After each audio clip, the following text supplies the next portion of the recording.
At the southernmost tip of the Weeping Peninsula lay Castle Morne. Carved into the cliffs and surrounded by the sea, Castle Morne was a formidable sight to behold. It was governed by Edgar, who had been appointed warden of the castle by Lord Godric the Golden. Edgar resided in the castle along with his only daughter, Irina. Irina's eyesight had been weak from birth and her health frail.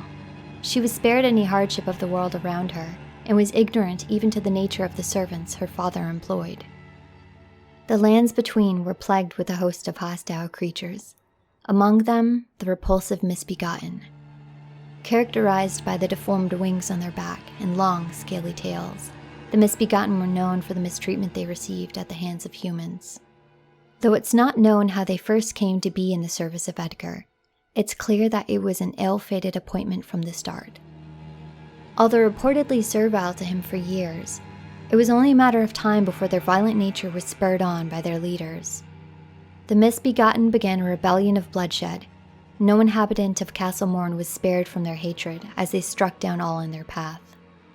Fearing for Irina's safety, Edgar facilitated her escape, along with the last remaining soldiers of the castle to protect her.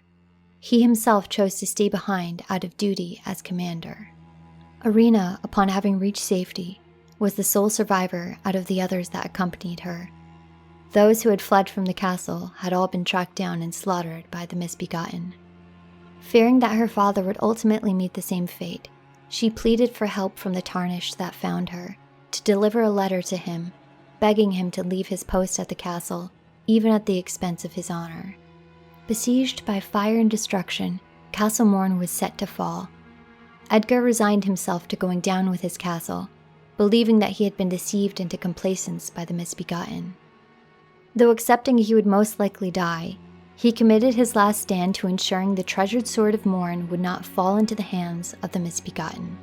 And as the sword was rescued by the Tarnished from the possession of Leonine, their most terrifying leader, Edgar relieved himself of his duty to Castle Morne, pledging the remainder of his days to the care and devotion of his beloved daughter. But as is with the brutal nature of the lands between, fate did not grant them a happy ending. Edgar had arrived too late. Irina had been slain, an iron cleaver, as those brandished by the misbegotten, lay beside her.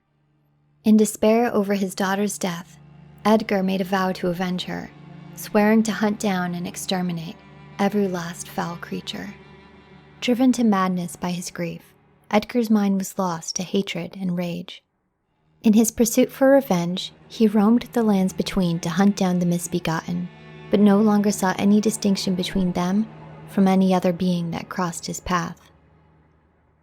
Devouring the bodies of those he killed, Edgar became a monster, much like those he had vowed to destroy.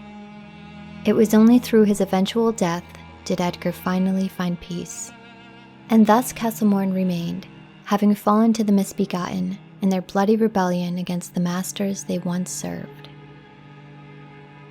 Thank you so much for watching the video, and I wanted to give a big thank you to everybody that took the time to watch my first lore video and give me such amazingly nice and supportive feedback. It was super encouraging to me. This is clearly an extremely nice and positive and happy community, so I'm really excited to be making these videos, and that it received such a good reception. It was really encouraging, and I super appreciate it. So look forward to more lore videos, and thank you again for watching and for your comments, and I'll see you next time. Bye!